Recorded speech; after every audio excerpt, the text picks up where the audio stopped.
우리 오늘 우리에게 주시는 하나님의 말씀 요한복음 15장 5절 말씀 보도록 하겠습니다. 요한복음 15장 5절 말씀 요한복음 15장 5절 말씀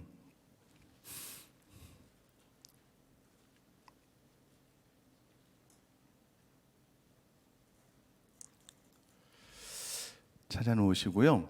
아직 특세가 끝난 것은 아니지만 오늘 마지막까지 열심히 기도하겠지만 한 주간 동안 우리 악기팀, 우리 싱어들, 우리 성도님들 너무 애쓰셨는데요. 우리 옆에 분들에게 정말 수고 많으셨습니다. 따뜻하게 인사 한번 할까요? 네, 정말 수고 많으셨습니다. 정말 수고 많으셨습니다.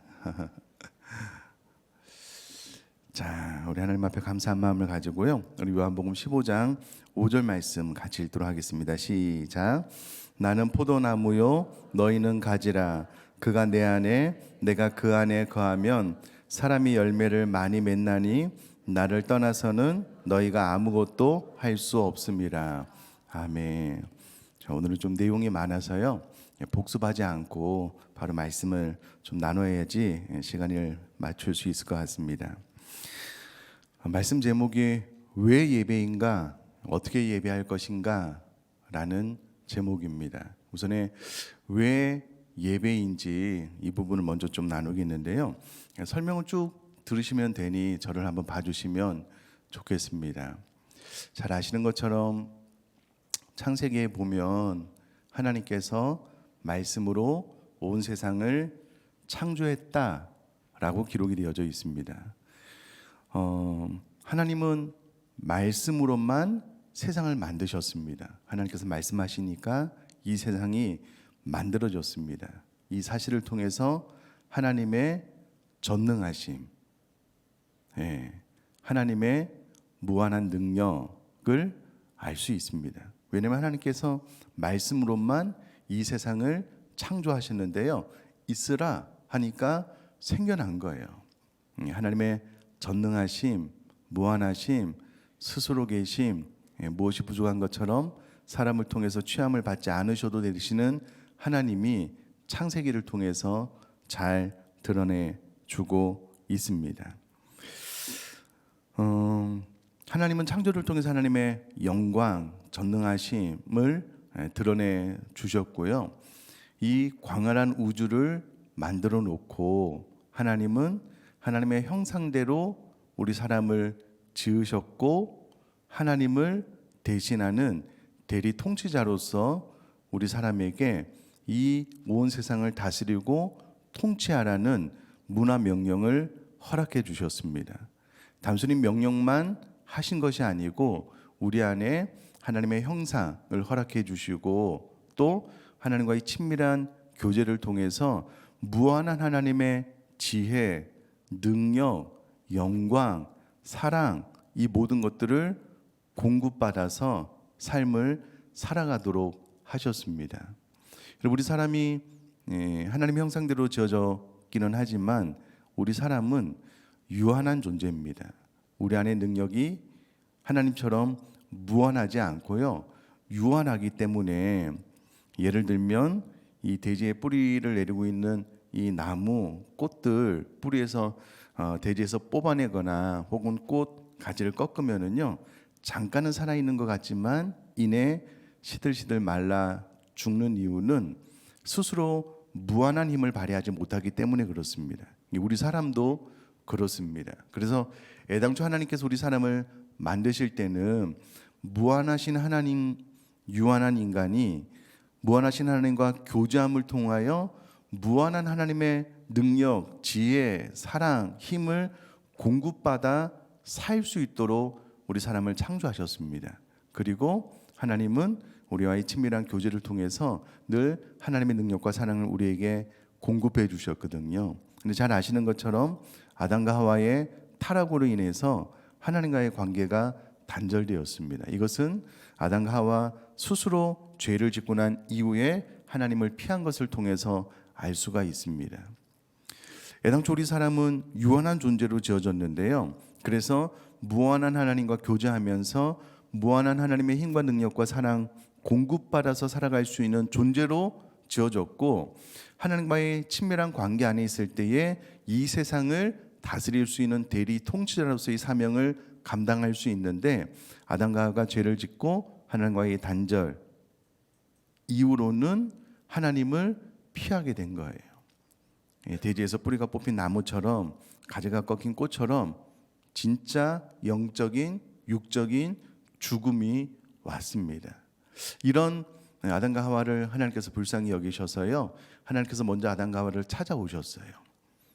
불사이에 숨고 있는 그를 부르시고 그들의 죄를 책망하셨지만, 그러나 하나님의 사랑으로 가죽 옷을 지어서 입히셨습니다. 물론 에덴 동산에서 쫓아내기는 하셨지만, 그 이후로 예배라는 방법을 통해서 계속해서 하나님을 만나고 교제함으로 하나님의 무한한 사랑을 공급받도록 은혜를 허락해 주셨습니다.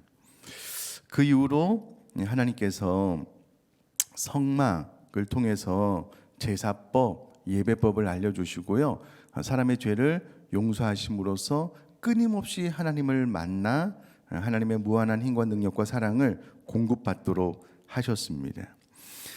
여러분, 아담과 하와 범죄 이후에 나타나는 기사가 가인과 아벨에 대한 내용입니다. 잘 아시는 것처럼 창세기 4장 3절에는요, 아벨은 양의 첫 새끼와 그 기름으로 제사를 드렸습니다. 노아의 대홍수 이후로 노아도 단을 쌓고 번제를 하나님 앞에 드렸습니다.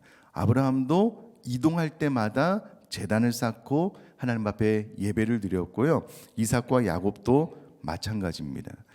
성경에 나와 있는 하나님의 백성들의 삶의 핵심을 가만히 들여다보면 언제나 그 중심에는 예배가 있었습니다. 왜냐하면 예배를 통해서 하나님의 무한한 힘과 능력과 사랑을 공급받아야지만 일단은 우리가 우리 스스로를 잘 다스릴 수 있고, 그 다스림을 넘어서 세상을 다스릴 수 있기 때문에 그렇습니다. 그 이후로는 성막 제사법, 결국 이 성막 제사법은 예수님의 그림자인데요, 예수님께서 이 땅에 오셔서 십자가를 지심으로 지성소와 성소를 가로막고 있는 휘장을 찢으시고, 이제는 누구라도 그리스도의 보혈을 힘입어 하나님 앞으로 나갈 담력을 얻게 되고요, 언제 어디서나 하나님을 예배할 수 있는 길을 열어주셨고, 그 예배함을 통하여서 하나님의 무한한 힘과 사랑을 공급받아서 가장 1차적으로는 나 자신을 다스리고 이 세상을 다스릴 수 있도록 하셨습니다. 그러니 우리 사람이 예배를 통해서 하나님을 만나지 않고는, 예배를 통해서 하나님의 무한한 힘과 사랑을 날마다 공급받지 않고는요, 가장 먼저 우리가 우리를 다스릴 수가 없고요, 세상을 다스릴 수가 없습니다. 지난 18년 동안 제가 정부 비정규를 이렇게 섬기면서요, 최근에 3주 4주가 제 인생에 있어서 가장 힘든 시간을 보냈습니다. 우리 교회는 아시는 것처럼 최근에 들어서는 참 평안합니다. 특별히 문제 생길 일이 없는데요, 왜 그런지 모르겠어요. 한 3주, 한 달 전에 그렇게 생명의 근원되는 마음을 지킬 것에 대해서 저도 설교를 하고 기도했는데요, 특별한 어떤 뚜렷한 이유가 있지는 않았던 것 같아요. 그전에도 다 있었던 일이고 다 잘 감당을 해왔던 일인데요, 제 마음이 깨졌던 것 같아요. 근데 신기한 것은, 희한한 것은 제 평생에 이런 경험을 거의 처음 해보는 것 같아요. 마음이 깨지니 마음이 잘 다스려지지가 않아요. 제가 제 아내에게 처음으로 그런 이야기를 했어요. 여보, 내 안에 뭐가 들어온 것 같아. 나 스스로 이게 좀 조절이 잘 안 돼. 그래서 하나님 앞에 기도하면서 여러 가지를 왜 그럴까 생각을 하고 기도하다가 내가 갱년기인가, 호르몬 이상해졌나, 그런 생각을 하기도 하고, 하여튼 하나님 앞에 기도하면서 여러 가지 생각을 해보기도 했는데요, 특별히 어떤 죄를 지어서 마음이 깨졌으면 회개하고 돌이키면 되는데 그런 성질의 것은 아니었습니다. 마음의 깨짐이 어느 정도였냐면, 이전에 제가 우리 아내랑 잘 안 싸우거든요. 예, 혹시 제가 잘못해도 주일 전에는 제가 강단에서 설교를 해야 되기 때문에 우리 아내가 먼저 저를 찾아와서 제 마음을 다 풀어줘요. 왜냐하면 제가 설교를 해야 되기 때문에 그렇습니다. 대부분 이제 그렇게 해서 마음이 잘 풀어지는데요. 우리도 사람이다 보니까 그렇게 하지 않을 때가 있잖아요. 되게 이제 그러지도 않지만 심하게 충돌을 하면 가끔 주일날 화해 없이 강단에 설 때가 있어요. 그냥 마음으로 이제 회개하고 선포를 하는데요. 그때에라도 설교를 함에 있어서 큰 어려움은 없었어요. 근데 최근에 들어서 3주, 4주 동안은 말씀 준비가 잘 안 될 정도로 시간이 없어서가 아니고요. 이 마음이 깨지니까는 생각이 이 실타래가 엉켜서 이게 좀 풀어져야지 생각도 마음도 말도 질서정연하게 나갈 수가 있는데 그거 자체가 안 되는 거예요. 최근에 제가 대부분 설교를 이제 화요일날 수요일이면 끝나요. 특세 같은 경우에는 한 주 전에는 PPT를 다 우리 교육자들에게 넘겨드리거든요. 이번에는 토요일날 넘겨드렸어요. 지난 토요일날. 그리고 이제 이틀 전에 PPT를 넘겨드렸는데요. 좀 이례적인 일이에요. 이제 그래 전에는 좀 그렇게 하지 않았는데요. 이게 마음이 한번 깨지는데 요즘은 이제 거의 회복되었어요. 마음이 좀 많이 회복이 되었는데요. 한 3주 4주 동안 왜 하나님께서 나를 그 깊은 어둠에 두시는지 목사기 때문에 하나님 앞에 정말 마음 다해서 기도하지 않았겠습니까? 근데 그 시간이 지연될수록 참 마음이 많이 힘들었어요. 지금은 이제 많이 회복되었는데요. 그러면서 이 오늘 설교가 중요한 것이 무엇이냐면은요. 우리 사람은 이와 같이 유한하다는 거예요. 우리 스스로 완전하지가 않습니다. 제가 목회를 한 지 오래됐잖아요. 그냥 어떤 틀에 의해서 그냥 할 수 있지만 그렇게 되는 부분이 아니에요. 안 돼요. 그러므로 저도 내가 이런 존재이구나. 아니 원래 이런 존재였구나. 이 하나님의 은혜, 하나님의 무한한 힘과 사랑과 능력을 공급받지 않으면 단 한순간도 또 내가 지난 오랜 시간 동안 해왔던 이 일도 적어도 제가 생각할 때는 이게 좀 잘하지 못하는 그런 존재이구나라는 것을 뼛속 깊이 느꼈습니다. 그러면서 그 시간들이 되게 좀 고통스러웠던 것 같아요. 요즘은 이제 거의 다 괜찮아졌다라고 말씀을 드립니다. 걱정하지 않으셔도 되고요. 어떤 다른 이유가 있어서 그런 건 아니에요. 하나님께서 이제 그런 시간 가운데 두신 것 같아요. 정말 그렇습니다, 여러분. 우리가 신앙생활을 오래 해도요, 우리는 참 연약한 존재예요. 참 부족한 존재입니다. 하나님의 도우심이 없이는요, 단 한순간도 살아갈 수 없는 것이 우리 사람인 거예요. 그러니 예배를 통해서 날마다 하나님의 임재 앞에 나아가서 하나님의 무한한 능력과 사랑과 힘을 그때그때 공급받지 않으면은요, 이게 가지가 잘린 꽃처럼 금방 시들시들 말라 죽어요. 그게 우리 사람이라는 거예요. 그렇다 보니 우리는 예배를 통해서 늘 하나님의 거룩한 임재 앞으로 나아가야 되는 거예요. 그래서 예배입니다. 아니면 예배를 모르나? 맨날 이야기를 하고 배워야 되나? 그런 차원이 아니고요. 마음속 깊숙한 곳에서 나라는 존재는 원래 그런 존재이구나. 그러므로 예배를 통해서 날마다 그 하나님의 무한한 힘과 사랑을 공급받지 않으면 안 되는 존재이구나 라는 것을 뼛속 깊이 느끼셔야 돼요. 알아야만 됩니다. 그래서 오늘 우리가 읽은 본문 보면은요, 나는 포도나무여 너희는 가지라. 그가 내 안에 내가 그 안에 거하면 사람이 열매를 많이 맺나니 나를 떠나서는 너희가 아무것도 할 수 없습니다. 아무것도 할 수 없습니다. 여러분, 제가 말씀을 계속 선포하잖아요. 우리 성도님들 계속 말씀을 들어도요, 주님 안에 거하지 않으면, 주님과의 바른 관계 안에서 기도를 통해서 하나님과의 소통이 원활하게 이루어지지 않으면 우리는 아무것도 아닙니다. 아무것도 할 수 없습니다. 물론 이곳에 앉아서 내가 그동안 오랜 신앙생활 동안 해왔던 대로 뭔가를 막 기도할 수는 있어요. 그러나 그것이 내 마음과 하나님의 마음이 맞닥뜨려져서 하나님께서 우리를 어루만지시는 그 은혜, 우리 등 뒤에서 우리를 안아주시는 함께하심, 이와 같은 소통, 진정한 의미의 예배를 통해서 하나님의 임재를 경험하지 않으면은요, 내가 막 떠들면서 기도하는 그 시간도 나에게 힘이 되지 않아요. 그럴 때가 있잖아요. 그래서 예배는 진짜 하나님과의 만남이다라는 것을 좀 기억하셨으면 좋겠는데요. 왜 예배인가? 무한하신 하나님, 유한한 인간, 예배를 통해서 하나님의 무한한 힘과 능력과 사랑을 공급받아야 되는 것이 인간이기 때문에 예배를 통한 하나님의 만남이 우리 신앙생활의 핵심이기 때문에 예배하는 겁니다. 특별히 일상의 모든 순간에 이와 같이 하나님을 예배하게 될 때요, 일상의 모든 순간에 하나님의 은혜로 채워지게 되는데요. 이후로 이제 계속해서 말씀을 드리고, 그러면 어떻게 예배할 것인가? 이제 지금까지 이론을 배웠다면 실천편에 대해서 이제 계속해서 말씀을 드릴 텐데요. 일단 예배란 하나님 이름에 합당한 가치를 올려드리는 것, 그것이 예배에 대한 정의입니다. 그런데 지금까지 말씀드렸던 것을 종합해 보면 예배는 하나님과의 만남입니다. 하나님과의 만남이 있어야지만 그 이름에 합당한 가치를 올려드릴 수 있잖아요. 하나님과의 만남이 없는데도 그냥 아무 때나 그냥 예따 받으십시오 이렇게 할 수는 없잖아요.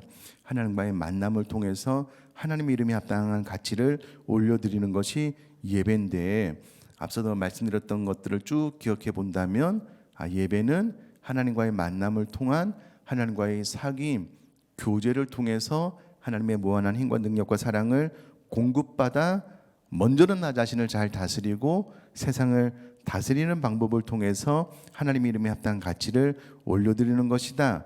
여기까지 정리를 해보고요. 한 걸음 더 좀 나아가면 예배는 하나님께 경의를 표하는 것인데요. 경배를 뜻하는 구약의 히브리어 하와 또는 샤하, 그리고 예배하다 또는 경배하다로 번역된 신약의 헬라어 프로스케네오, 또 절하다, 몸을 굽히다, 엎드리다, 다 이제 이런 의미를 가지고 있습니다. 그러므로 예배와 경배는 구약과 신약의 같은 어원, 같은 단어의 다른 해석입니다. 그러니까 예배와 경배가 같은 말이다라는 거예요. 그러면 경배의 원어적인 우리나라 말의 뜻이 무엇이냐면 하나님을 높이는 마음을 자신을 낮추어서 표현하는 것이 경배입니다. 하나님의 이름에 합당한 가치를 올려드릴 때에 나 자신을 낮추어서 하나님의 이름에 합당한 가치를 올려드리는 것이 경배입니다. 자, 이것이 주일 예배 시간에는 신앙 고백, 또 찬양, 말씀을 들음, 예물을 드림, 이와 같은 것으로 표현이 됩니다. 특별히 예배는 우리 자신을 낮추어서 하나님을 높여드리는, 우리 자신을 낮추어서 하나님의 이름에 합당한 가치를 올려드리는 것이 예배와 경배의 의미이기 때문에 가장 먼저 예배의 중심이 되는 주일 예배는요, 반드시 우리 사랑하는 성도님들 예배 전에 나오셔서 기도로 준비하셔야만 됩니다. 여러분, 예배는 우리 자신을 낮추어서 하나님을 높여드리는 행위가 예배예요. 여러분, 주일날 약속한 정한 시간이 있잖아요. 시간이 지났는데 습관적으로 늦게 오시는 분들 계셔요. 여러분, 우리를 낮추어서 하나님의 이름을 높여드리는 행위가 예배인데 하나님과의 약속한 시간에 늦게 오면서 하나님의 이름에 합당한 가치를 올려드릴 수 있을까? 불가능합니다. 안 돼요. 여러분, 하나님은 창조주이시고 우리는 피조물입니다. 그러므로 두렵고 떨리는 마음으로 잘 준비된 예배를 드리는 것이 우리 사람의 마땅한 반응이어야만 합니다. 간혹 신앙생활을 오래 하신 분들 가운데 제 마음이 찢어질 정도로 가슴 아픈 것은 예배 시간에 막 돌아다녀요. 그리고 그것을 전혀 문제로 의식하지 않아요. 심각한 겁니다. 예배는 우리 자신을 낮추어서 하나님의 이름에 합당한 가치를 올려드리는 거예요. 하나님은 창조주이시고 우리는 피조물입니다. 하나님과의 약속한 시간에 우리 마음대로 예배 시간에 오고 나갈 수는 없어요. 늦게 오거나 혹은 행사 때 꽃을 준비하는 것 이해를 하지만 그것 때문에 하나님 앞에 예배 드리는 행위를 바로 하지 못한다면 꽃 준비를 안 하는 게 더 나아요. 여러분, 이 기본적인 것을 잘 기억을 해주시면 좋을 것 같습니다. 간혹 우리들의 예배는 주일날 묵도부터 축도가 끝나고 서로를 축복하며 파송하는 것까지 예배인데요. 축도가 끝나자마자 우르르 나가시는 분들이 계셔요. 조금 일찍 집에 가시는 분도 계시고요. 조금 일찍 식당에서 식사하시려고 하시는 분도 계시는데 다 조심하셔야만 됩니다. 모든 예배가 끝나면 그때 나가도 늦지 않습니다. 예배 자체는 우리 자신을 낮추어서 하나님의 이름을 높이 올려드리는 행위가 예배이기 때문에 그렇습니다. 제가 맨날 한번 좀 안내를 해야 되는데 안내할 좀 타이밍을 좀 놓쳐서 이전에는 좀 안내를 하기는 했는데요. 그럼 예배할 때 좀 제가 한 가지만 당부를 드리면 장기침이나 건강상의 이유로 물을 마시는 거는 괜찮습니다. 근데 저는 개인적으로 생각할 때 예배할 때 커피나 다른 음료수를 마시면서 예배하는 것은 하나님 앞에 바른 예배의 태도가 아니다라고 생각을 해요. 여러분, 교사대학이나 세미나 시간에는요 얼마든지 괜찮습니다. 괜찮아요. 마시는 음료수 많이 마시면서 예배하셔도 됩니다. 근데 주일날 하나님 앞에 예배하는데 내가 먹고 싶은 음료수를 마시면서 예배하는 행위는 저는 옳지 않다고 생각을 해요. 그러므로 우리 교회에서 예배할 때는요 건강상의 이유로 물과 건강상의 이유로 특별히 좀 필요한 부분만 음료수를 좀 드시면 좋겠고요. 그 외에 커피나 다른 음료수는 예배드릴 때 예배당 안에 가지고 오지 않으셨으면 좋겠습니다. 특별히 여러분, 예배할 때 누군가 커피를 마시잖아요. 엄청 먹고 싶어요. 저도. 주변의 사람들도 똑같을 거예요. 그러니까 본인 혼자 이제 마시는 음료수 먹으면서 그냥 하나님과 동등된 위치에서 예배하는 듯한 그런 느낌을 갖게 하는 것은 배려적인 차원에서도 좀 조심을 해주시면 좋겠다라는 말씀을 드립니다. 나아가서 예배는 하나님의 인격을 섬기는 것인데요. 자, 섬김 또는 봉사를 뜻하는 구약의 아바드, 샤라트 및 신약의 라트리오 또 레이트로게오 예배의 의미로도 동일하게 사용되고 있습니다. 그러니까 구약 시대에 제사장을 세우신 것은 하나님께 가까이 나아가 하나님을 섬기게 하기 위함이었는데요. 제사장들이 하나님을 섬기는 모든 행위가 예배입니다.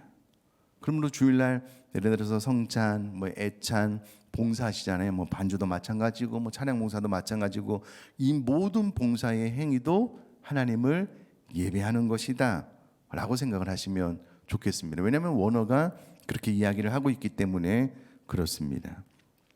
나아가서 여러분, 하나님을 섬기는 일과 봉사가 예배고요. 주일에 하나님과 하나님의 백성들을 섬기는 일이 예배이고요. 일상에서는 사람을 대할 때에 주께 대하듯 정말 사랑하는 마음으로 존중하고 배려하는 것이 또한 예배입니다. 왜냐하면 주님께서 지극히 작은 자에게 한 것이 곧 나에게 한 것이다 라고 말씀했기 때문에 지극히 작은 한 사람 한 사람, 우리 가족들을 향한 사랑과 배려, 섬김이 또한 예배가 되는 겁니다. 그러므로 여러분, 우리 교회는 그런 분 안 계시겠지만 절대 가족에게 손찌검을 하시면 안 돼요. 구타 안 됩니다. 물론 부모님이 자녀를 가르치기 위해서 사랑의 매를 드는 것은 괜찮아요. 그러나 자신의 분을 이기지 못해서 가족들에게 폭언을 하거나 폭력을 행사하는 일은 절대 일어나서는 안 되는 일입니다. 왜냐하면 지극히 작은 자에게 한 것이 곧 주님께 한 거예요. 지극히 작은 자를 잘 섬기는 것이 주님을 섬기는 것이고요. 마태복음 25장에 보면 우리가 주님 만나는 그날, 야, 네가 나를 정말 따뜻하게 잘 섬겼어. 예? 제가 한 번도 그런 적이 없는데요. 이 땅 가운데 지극히 작은 자에게 한 것이고 나에게 한 것이다 라고 말을 했기 때문에 모든 것이 다 예배의 행위라는 것을 기억을 하시면 좋겠습니다. 주변 사람들이 힘들고 어려워하는 시간을 보내고 계실 때에 그분들을 돌보고 구제하고 섬기는 것도 다 예배의 한 형태다라는 것을 기억을 하시고요. 나아가서 여러분 구약의 예배를 보면은요, 이게 되게 힘들고 어려운 설명이 아닙니다. 시장에서 저울추를 섬기지 않는 것이 하나님을 예배하는 방법이었거든요. 그러니까 믿는 사람들이 이 땅을 살아가는 동안에 정직하게 남을 속이지 않고 살아가는 모든 행위가 하나님을 예배하는 행위다라고 기억을 하시면 좋겠습니다. 여러분 우리 한국 사람들은요, 특별히 영적이다라고 했을 때에 우리들의 일상생활과 좀 분리된 막 하루에 막 4시간 막 6시간 막 기도하고 뭔가 좀 신령한 것을 추구해야지만 영적인 것으로 오해하는 경우가 있는데요, 그렇지 않습니다. 여러분 영적인 예배다라는 말이 합당한 예배다 라고 말씀을 드렸잖아요. 그러므로 우리가 일상에서 드리는 예배 가운데요, 시장에서 저울추를 속이지 않고 정직하게 하루하루를 살아가는 것이 하나님 앞에 바르게 예배하는 태도다라는 것을 기억하셨으면 좋겠고요. 여러분 남을 속이지 않고 또 일상에서 성실함으로 나에게 주어진 일을 최선을 다해서 살아가는 것이 예배입니다.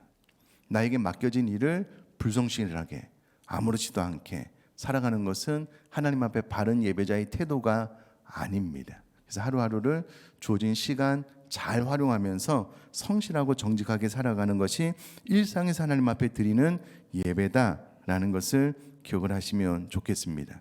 또 기타 많은 것들이 있지만 오늘은 여기까지 하고요. 자, 정리를 해보면 왜 예배인가? 무한한 하나님의 능력과 사랑 또 지혜, 이 모든 것들을 공급받아서 내 자신을 다스리고 세상을 다스려야만 되기 때문에 예배를 통한 하나님의 만남, 나 자신을 낮춰 하나님의 이름을 높이 올려드릴 때 하나님의 무한한 사랑과 힘이 계속해서 우리 가운데 공급되어지므로 우리는 먼저 우리 자신을 잘 다스릴 수 있고요, 세상을 다스릴 수 있기 때문에 예배다. 예배란 하나님의 이름에 합당한 가치를 올려드리는 것인데 하나님과의 만남이고 나 자신을 낮추어서 하나님을 높이 올려드리는 행위고, 예배에 있어서 가장 중요한 개념은 하나님은 창조주이시고 우리는 피조물이라는 거예요.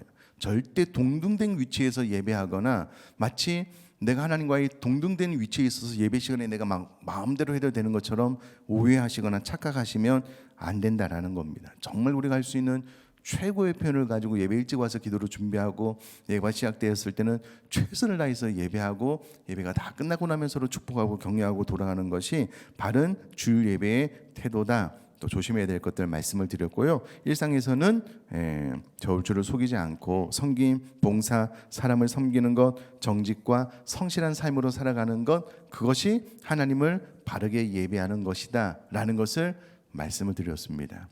이와 같은 그 뼈대 위에 주일날 예배, 일상에서 이와 같은 방법으로 하나님을 잘 예배할 수 있기를 주님의 이름으로 축복합니다. 여러분 일상 예배가 조금씩 어떻게 좀 물들어가고 있으셔요? 어떠셔요? 네, 자, 한 분, 자, 또 여러분 정말 일상의 예배를 성실하게 하루하루를 시간도 그렇고 알차게 사용을 하잖아요. 되게 보람돼요. 하나님께서 주시는 기쁨이 내 안에 있어요. 또 다니엘처럼 정말 기도하고요. 또 일상에 좀 잘하고 계실 텐데 제가 이 설교하기를 너무 잘했나 봐요. 우리 아내가 계속 집에서 고맙다 감사하다는 말을 연발을 해요. 너무 행복해요. 너무 행복해요. 저도 또 그렇게 하려고 노력을 하고요. 그럼 가족들에게 잘하고 계시죠? 네, 하루에 3번 이상, 어제 3번 했다면 오늘은 이제 5번, 6번 계속 좀 늘려가면 좋을 것 같아요. 참 고맙다. 어떻게 하나님께서 당신을 창세전의 예정에서 나에게 보내주셨냐. 참 감사하다. 돌아가서는 우욱해도요, 앞에서는 꼭 그렇게 하시면 좋을 것 같아요. 그럼 여러분 일상이 정말 하나님께서 주시는 기쁨과 행복으로 채워지게 될 것을 믿습니다.